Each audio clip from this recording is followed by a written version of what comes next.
Alzi il volume del microfono, per favore. Senti, puoi alzare le tastiere nei monitors? Ancora.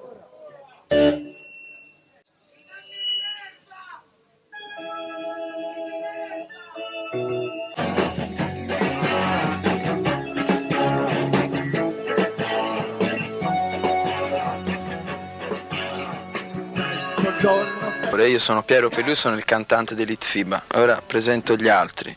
Ringo De Palma, il nuovo batterista, Antonio Aiazzi, lucidissimo, umido, Antonio Aiazzi alle tastiere, Gianni Maroccolo il bassista e Federico Renzulli all'estrema sinistra è il chitarrista.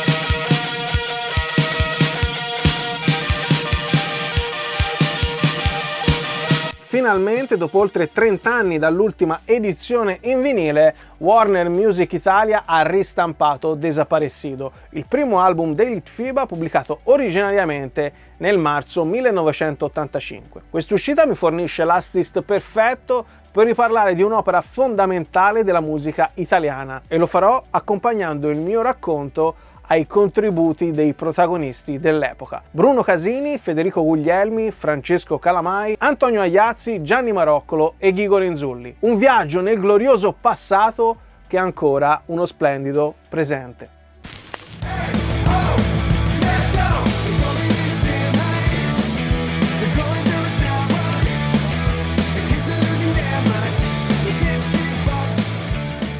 Per capire il contesto in cui si muovono i primi Litfiba sono obbligatorie alcune indicazioni di massima. Il territorio è quello della New Wave e non sono certo io a scoprire la bontà e l'importanza di quella nuova ondata italiana. Ancora oggi, infatti, i dischi di quell'epoca sono apprezzati in patria e fuori.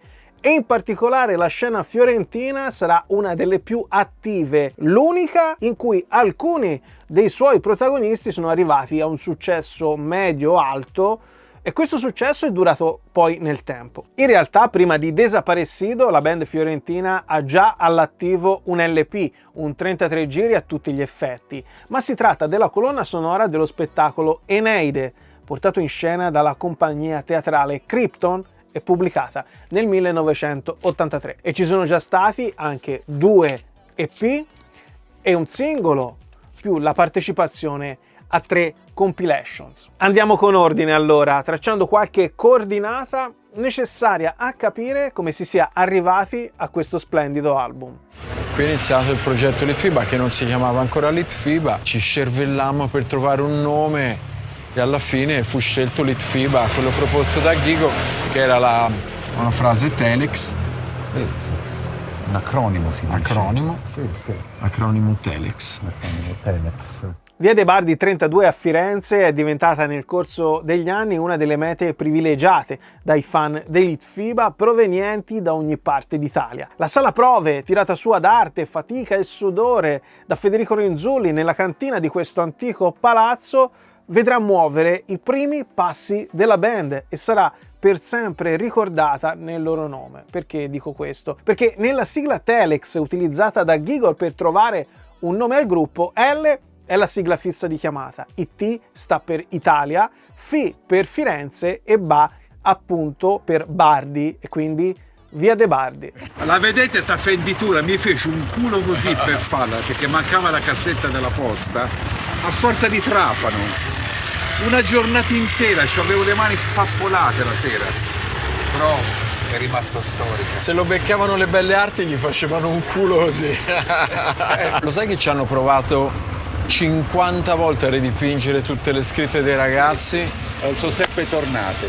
La scelta del nome viene fatta poco prima dell'esordio dal vivo che si tiene nella storica Roccoteca Brighton di Settignano il 6 dicembre 1980. A partire da quella sera l'interesse per i Litfiba cresce rapidamente per poi dilagare anche grazie alle doti di Bruno Casini, instancabile promotore della vita culturale fiorentina che accompagnerà la band dall'inverno dell'81 fino alla fine del 1985 organizzando una marea di concerti, alcuni dei quali divenuti leggendari, nonché fonte inesauribile di aneddoti.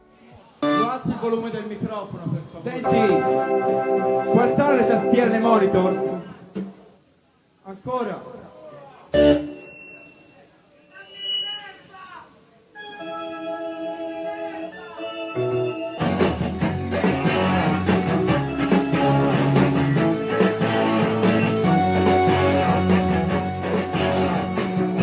giorno splenderò una vita di massimo.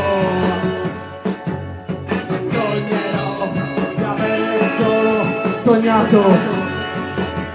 Naturalmente i concerti servono a prendere dimestichezza con il repertorio, a tirar su qualche soldo, a concludere la serata in piacevole compagnia. Ma la vera meta agognata da ogni band e soprattutto da quei Litfiba è l'esordio su disco, qualcosa di fisico che entri nelle case di chi va ai loro concerti, che entri nelle redazioni delle riviste specializzate e magari entri nella storia. Pur rispettando tutti i colleghi della scena, i Litfiba non vogliono perdere il passo rispetto ai Neon di Marcello Michelotti, già usciti nel 1980 con un singolo di grande successo, o rispetto ai Diaframma di Federico Fiumani e Nicola Vannini.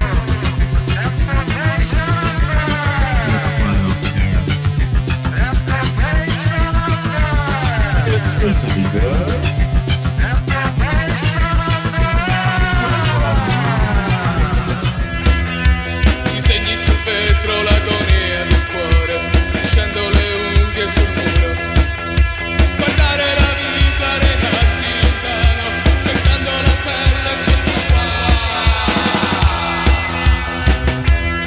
È in questo clima di rispettosa ma infuocata concorrenza che nel giugno 1982 nasce la prima pubblicazione targata Litfiba. Si tratta di un EP autoprodotto omonimo, conosciuto anche come Guerra dal nome del primo brano in scaletta, e distribuito dall'etichetta Materiali Sonori, tra l'altro attiva ancora oggi con un catalogo molto interessante. Quando il disco arriva nei negozi sono passati pochissimi giorni dal trionfo della band alla finale della seconda edizione del Festival Rock Italiano, che si è svolta al Palasport di Bologna.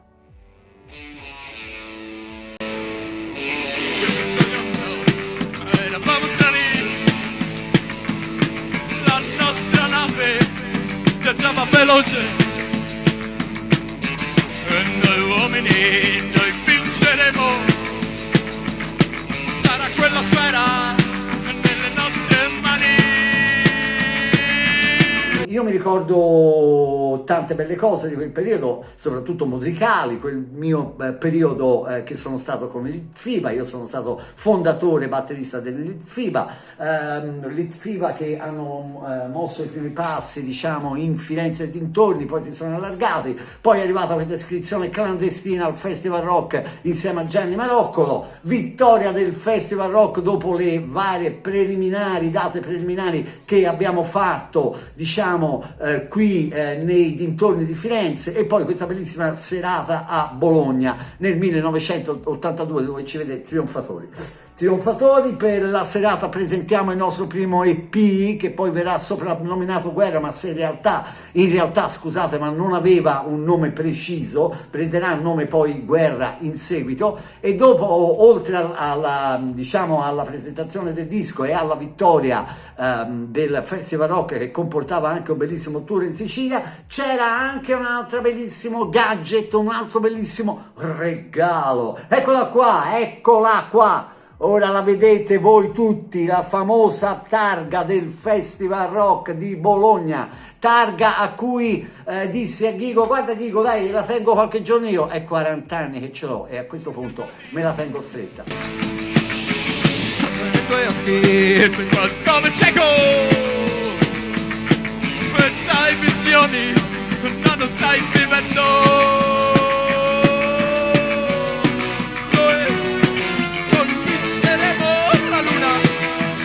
Su quel palco, insieme al nucleo passato alla storia, composto da Pelù, Renzulli, Aiazzi e Maroccolo, c'è anche Francesco Calamai, il primo batterista, quindi uno dei membri fondatori dei Litfiba, che purtroppo qualche mese dopo dovrà rinunciare al suo ruolo a causa di una brutta tendinite. Il suo posto viene preso da Renzo Franchi, vecchia conoscenza di Guigo Renzulli per aver militato con lui nei Caffè Caracas, dove alla voce e al basso c'era il futuro Raff. Renzo Franchi che rimarrà nella band per una parte del 1983, giusto il tempo di vedere il proprio nome pubblicato nel primo disco con grande distribuzione. Eh sì, perché grazie alla vittoria del Festival Rock i Litfiba si sono messi in tasca un contratto con la Fonit Cetra per la pubblicazione di un singolo, nonché una serie di date organizzate per diffondere il loro nome ed espandere il loro culto dai locali fiorentini a quelli di tutta Italia. Il singolo pubblicato dalla Fonit Cetra riprende la già nota Luna sul lato A, leggermente rielaborata rispetto all'EP dell'anno precedente, e sul lato B c'è un'inedita, La Preda. Vengono girati anche 2 videoclip, i primi della band fiorentina.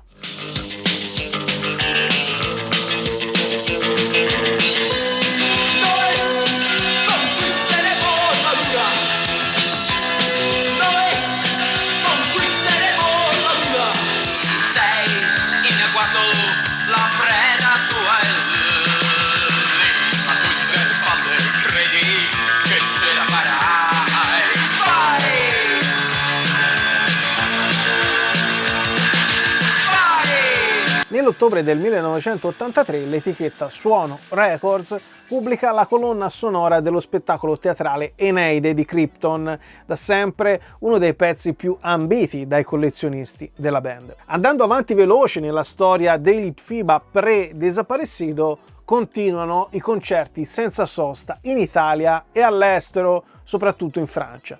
E arrivano anche le prime apparizioni televisive. Li abbiamo presi al volo perché stanno per partire per una tournée per l'Italia e per la Francia, e quindi sono venuti qui per proporci il loro ultimo brano, il loro ultimo 45 giri. A questo punto a voi il microfono. Sarà un re, è un dittatore. Sarà un re, è un dittatore.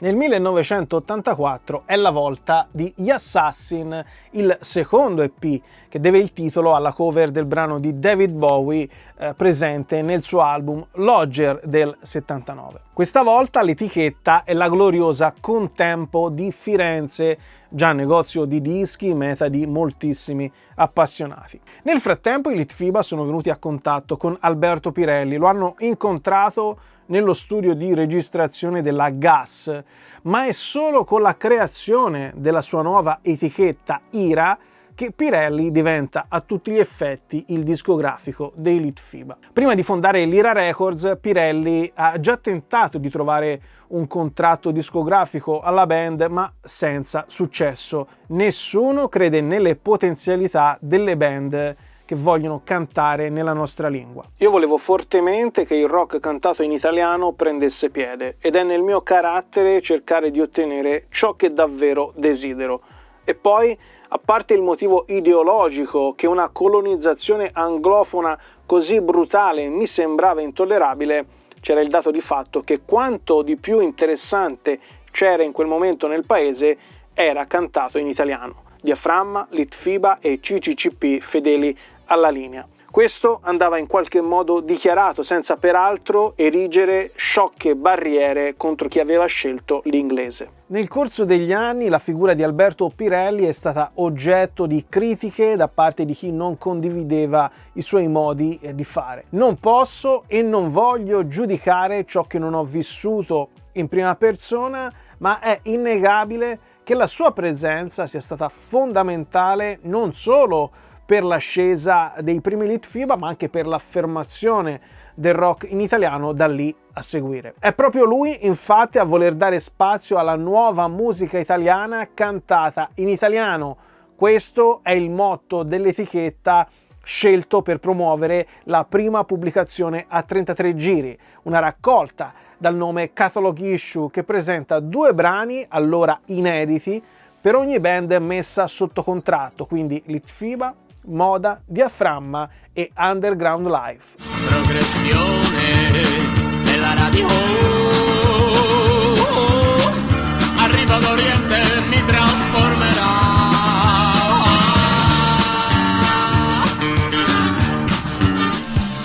Dentro me non vivo mai, mai libero. Baciami, spiegami e mi ricorderò.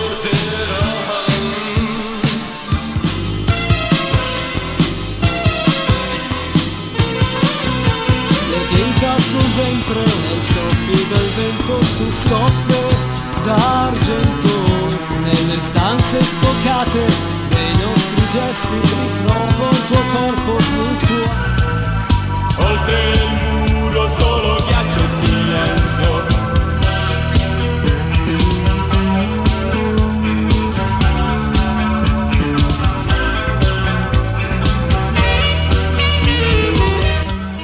I due brani dei Diaframma presenti in Catalog Issue ricompariranno 2 mesi più tardi, quindi dicembre 1984, sul loro esordio a 33 giri. Siberia, questo è il titolo dell'album, viene acclamato da pubblico e critica e ancora oggi testimonia quanto sia stata dirompente, variegata ed affascinante la new wave italiana. Impossibile non menzionarlo in questo video, anche perché il debutto dei Litfiba vedrà la luce pochissimi mesi dopo. E nel frattempo c'è stato un cambiamento importante proprio nella formazione dei Litfiba. Ringo De Palma infatti ha sostituito Renzo Franchi alla batteria e con gli altri componenti del nucleo storico va a costituire probabilmente la migliore line-up mai avuta dalla band, senza dubbio la più amata ancora oggi. Io sono Piero Pelù, sono il cantante dei Litfiba. Ora presento gli altri.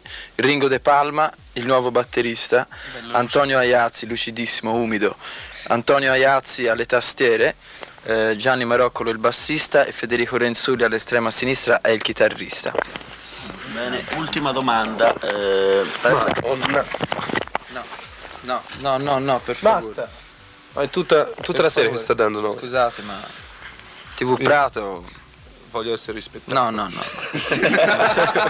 Con l'ingresso di Ringo in pianta stabile, i meccanismi all'interno della band trovano l'incastro perfetto. La tensione creativa che si respira nell'aria fa capire a tutti che i tempi sono maturi. In effetti, dopo 2 EP, un singolo, una colonna sonora e 3 partecipazioni a compilations, è arrivato il momento di pensare al primo vero album. È inevitabile che dopo tanto rodaggio e tanta gavetta confluisca in Desaparecido la selezione di tutto quello che era stato composto e suonato dal gruppo in 4 anni di concerti, prove e pubblicazioni varie. Fondamentalmente è partita la grande avventura, è stato il primo album, l'album di esordio, anche se prima c'è stata Eneide, ma era un disco speciale, è stato un disco speciale, una colonna sonora a cui sono molto affezionato, ma ovviamente il disco di esordio Desaparecido ha rappresentato il là di tutta la storia dei Litfiba, che dura da oltre 40 anni e che è partita da quel disco. È stata un'esperienza bella anche perché siamo arrivati a fare il primo album dopo quasi 4 anni che suonavamo insieme, quindi abbiamo potuto selezionare fra tantissimi pezzi che avevamo composto in questi 4 anni. E credo che Desaparecido sia un bellissimo disco proprio anche per questo motivo, il fatto che abbiamo avuto la possibilità di scegliere fra tante canzoni, e a quel disco poi mi lega moltissimo l'aver conosciuto, l'aver collaborato e poi essere anche diventato amico con Carlo Rossi, che ha registrato e missato il disco, scomparso da qualche anno, un grande fonico, una grande persona. Del disco mi ricordo essenzialmente una cosa, che fu scelto come rappresentante del gruppo in studio dalla produzione, cioè Alberto Pirelli e anche Carlo Rossi, perché non c'era proprio spazio, non c'è più di 2-3 persone, non ci stavano. E lì per lì ero molto felice, poi mi accorsi che fu invece una cosa, cioè mi prendevo tutte le cose che non andavano poi dalla band quando riascoltavamo i brani, quindi un po' una palla, però alla fine penso che avevamo i brani, avevamo dei gran bei brani, quindi era difficile sbagliare. Penso che c'è un disco dove c'è una vera svolta. Tra l'altro facevamo il primo LP di brani. A quel tempo non è che il formato LP andasse per la maggiore, andavano più anche altri formati, cioè tipo l'EP e così via, ma anche 45. Quindi era, come dire, uno sforzo, un passaggio importante per noi in quel momento lì fare il primo LP. Non l'ho mai più risentito perché non riascolto i dischi, salvo rarissime cose, però abbiamo riascoltato tutti bene per mettere sul tour di trilogia quando ci siamo ritrovati tutti insieme nel 2013 sul palco, perché l'idea era quella di fare le versioni immediatamente successive a quelle dell'uscita del disco, cioè le prime versioni live dei dischi. Desaparecido. Il nome deriva dai desaparecidos argentini, tutte le persone che scomparvero durante quel triste periodo storico. Ce ne sono ben 2 versioni, guarda, nella mia libreria. Ecco. Questa è la copertina, questa è proprio la prima copia del Desaparecido, quello ufficiale. Poi c'è anche questa. Questa è quella francese, con una copertina diversa, però sempre Noi siamo. Questo è il primo disco dei Litfiba, il primo disco ufficiale dei Litfiba. Un disco storico, acerbo, pieno di aneddoti e di storie. Io personalmente sono molto soddisfatto di questo disco perché anche se acerbo, anche se giovane e istintivo, riflette perfettamente quello che eravamo in quel periodo. Eravamo dei ragazzi desiderosi di fare musica, alle loro prime esperienze, e questo fu il risultato. Poi se vado a sentire il disco dico, oddio, cosa abbiamo fatto? A rievocare il passato glorioso sembra sempre tutto bello, ma è anche giusto ricordare che all'epoca l'insistenza di Alberto Pirelli nel voler puntare sul rock cantato in italiano andava decisamente in controtendenza rispetto alle preferenze di pubblico e critica, entrambi votati a un'esterofilia talvolta fin troppo ostentata. Il primo giornalista ad avere le palle di sponsorizzare la band pubblicamente e disinteressatamente è Federico Guglielmi, già loro estimatore dall'epoca del primo EP e che non manca mai di ricordare l'esistenza dei Litfiba sulle pagine del Mucchio Selvaggio. Il suo articolo, comparso nel numero di marzo 85, trasuda ancora oggi passione cristallina e anche per questi motivi troviamo l'endorsement del Mucchio sul retrocopertina e le note dello stesso Guglielmi sull'inner sleeve. Molti sono da tempo abituati a reputare la nuova musica italiana come un fenomeno derivato, come un'imitazione sterile e improduttiva di schemi sonori nati e sviluppatisi all'estero. I Litfiba sono qui per dimostrare come anche in Italia esistano realtà moderne, in grado di sposare l'innato gusto mediterraneo per la melodia con la potenza espressiva di certo rock elegante e raffinato. Così scrivevo nel 1985 per una piccola introduzione che sarebbe poi apparsa nell'album Desaparecido dei Litfiba, nella busta interna. Era una cosa forse abbastanza anomala da fare, ma con la rivista per la quale scrivevo all'epoca, il Mucchio Selvaggio, avevamo organizzato una vera e propria campagna promozionale per i Litfiba, anche con la copertina. Desaparecido era anche sponsorizzato dalla rivista, c'era proprio il marchietto dietro, per cui l'idea insomma era quella di fare una cosa più ampia e precisa possibile per manifestare l'impegno mio e della rivista a favore di questa band che era sì nuova per il grande mercato, diciamo, ma che era già comunque piuttosto conosciuta nel circuito sotterraneo. Insomma, Desaparecido esce nel marzo dell'85, viene accolto bene da critica e pubblico, non stravende, ma la consacrazione definitiva è proprio a un passo, e questo fa capire ancora di più rispetto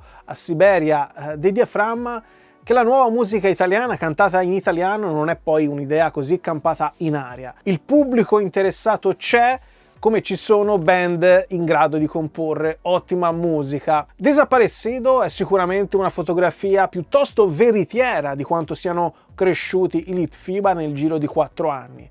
Merito anche dei molti live che non sono mai mancati e dopo la pubblicazione del disco aumentano ulteriormente. E da nord a sud toccano le più importanti città e non solo. In Viaggio con il Litfiba qui racconto tutta la storia di questo tour, che è corredata di tante cose, dal concerto di apertura il 13 marzo al Big Club di Torino, concerto sold out da settimane, e concerto citatissimo, molto elettrico, con poi dopo il concerto Mixo che mette i dischi per far ballare il pubblico, i 2 concerti al Blackout Club di Roma che sono passati alla storia, le tournée in Sicilia e in Sardegna per la prima volta, e poi il concerto a Buia in Friuli Venezia Giulia, dove arriviamo in questo piccolo paese, un teatro tenda enorme, la sera sarà sold out. Il sindaco a pranzo ci invita e ci offre un pranzo luculliano con tutta la giunta al completo.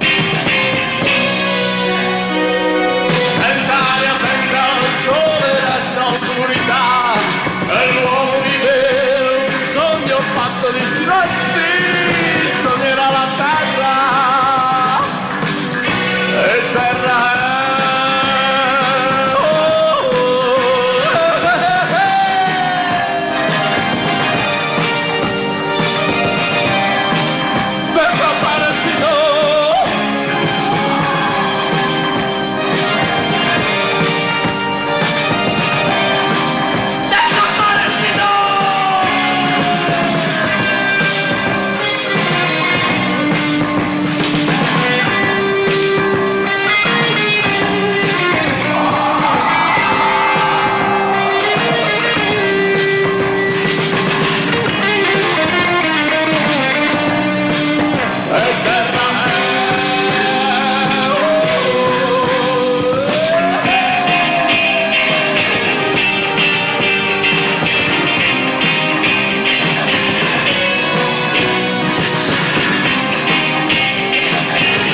E poi le incursioni nel novembre 85 a Barcellona, alla Biennale dei Giovani Artisti del Mediterraneo, dove loro scorratano per la città notte e giorno, più di notte che di giorno, e poi con il primo concerto allo Studio 54, ex Teatro dell'Opera, diventato club e un posto per musica dal vivo, e poi nel posto più dark di Barcellona, il 666, che era il ritrovo dei darchettoni della città, dove loro fanno un concerto pazzesco, veramente elettrico, con alle pareti delle lapidi vere che non so dove il proprietario le abbia prese.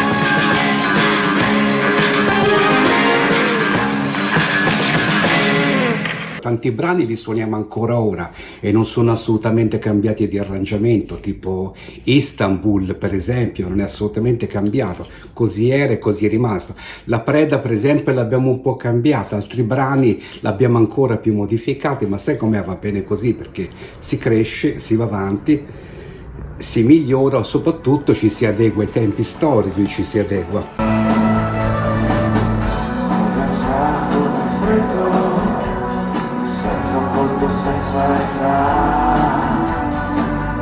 in lontano corpo senza guida, mi sta turistando.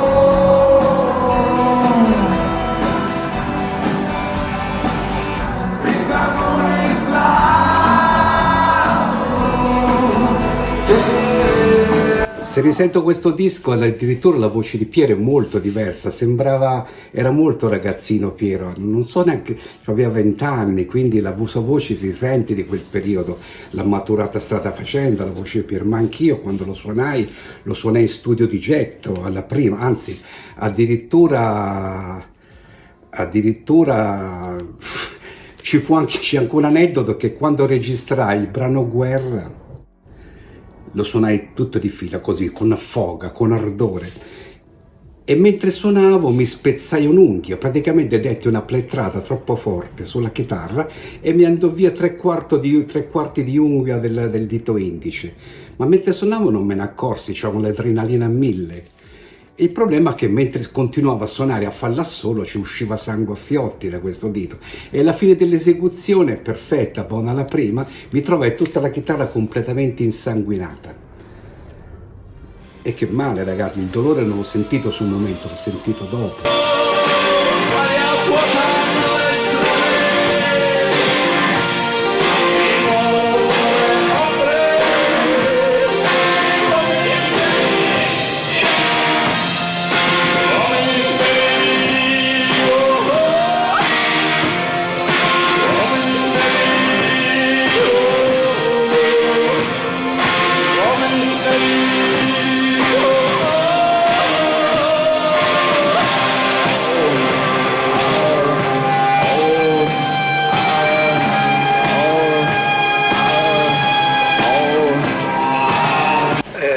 Bene, sono felice e spero che ne arrivi una copia, perché negli anni poi sono un po' mancate le copie omaggio che non sono chiaramente obbligatorie da parte di chi stampa.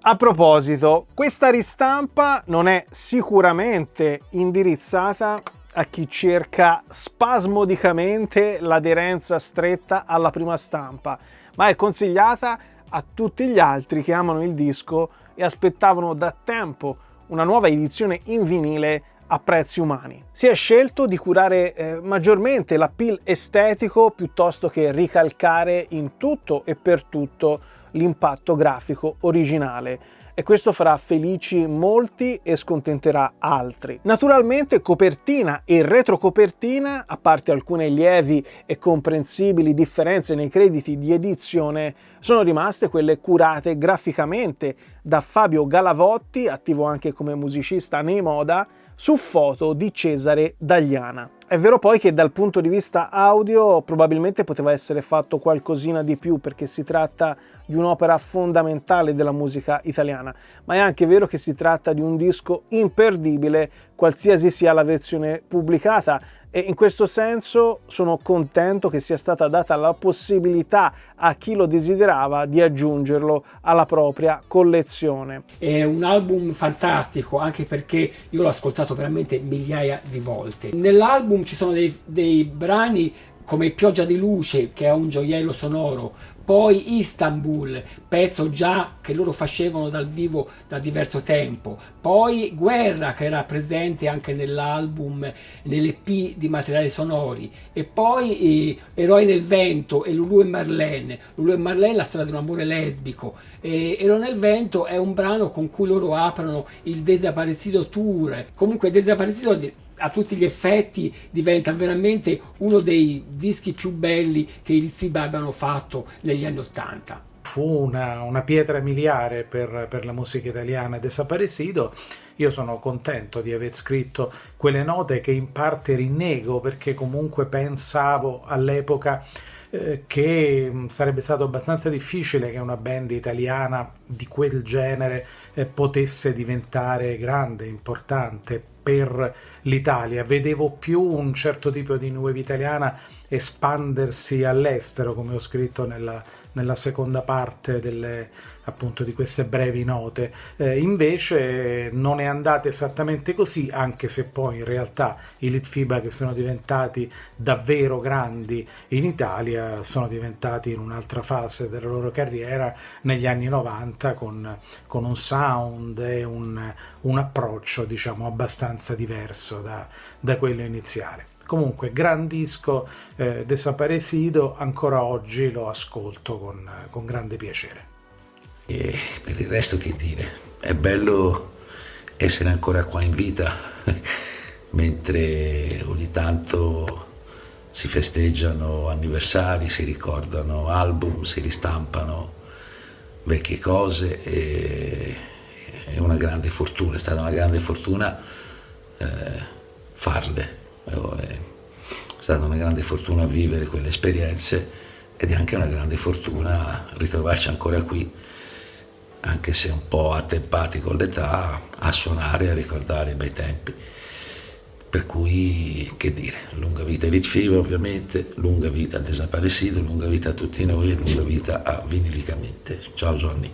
E cosa aggiungere quindi a tutte le parole utilizzate dai miei illustri ospiti? Posso solo dire che per quanto mi riguarda, Desaparecido è un amore nato in modalità rewind, perché quando esce nel 1985 sono ancora troppo piccolo per sapere della sua esistenza. Ci arrivo solo dopo aver scoperto Litfiba con Terremoto, e per la precisione con questa cassetta, per cui poi vado a ritroso, in rigoroso ordine cronologico, dal più recente al meno recente, rimanendo ogni volta stupito dalla varietà delle loro intuizioni e creazioni. Quando finalmente mi dedico all'ascolto attento del disco Delle Pietre, arrivo dal capolavoro vorticoso e iper succulento di 17 Re. Quello che mi stupisce immediatamente di Desaparecido è la marzialità dei toni, che costruiscono uno scenario sicuramente cupo, opprimente e quindi per reazione di fuga. Fuga che si concretizza nei rimandi all'Oriente,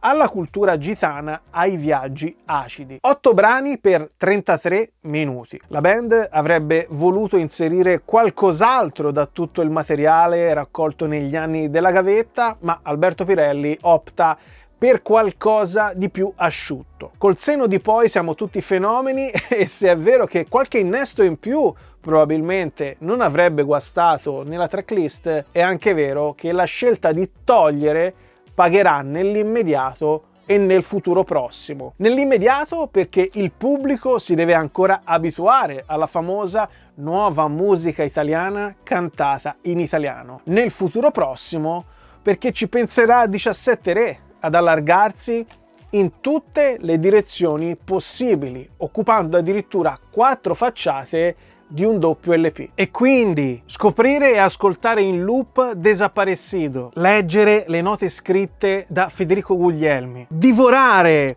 quella che allora era l'unica pubblicazione approfondita sui Litfiba reperibile in commercio, scritta dal compianto Stefano Ronzani. La disobbedienza ai canoni prestabiliti, tipica dell'adolescenza in cui mi trovavo. Tutto questo mi fece capire che la mia voglia di rock cantato in italiano, sbocciata grazie a Terremoto, non era poi così malsana come invece volevano farmi credere i miei coetanei esterofili a prescindere. Ma questa mia voglia aveva ragione di esistere e di andare a scoprire altri artisti ed altri dischi, contemporanei o meno. Ed è merito di chi è intervenuto o è stato ricordato in questo video che oggi possiamo identificare questa pubblicazione come quella che ha stabilito definitivamente che sì, è possibile fare rock in italiano, vendere e costruire una carriera solida e rispettabile. Con Desaparecido i Litfiba l'hanno detto a chiare lettere e sono entrati nella storia, visto che oggi, dopo tanti anni, ci troviamo ancora qui a parlarne con enorme affetto e rispetto. E soprattutto ci emozioniamo nel riascoltarlo.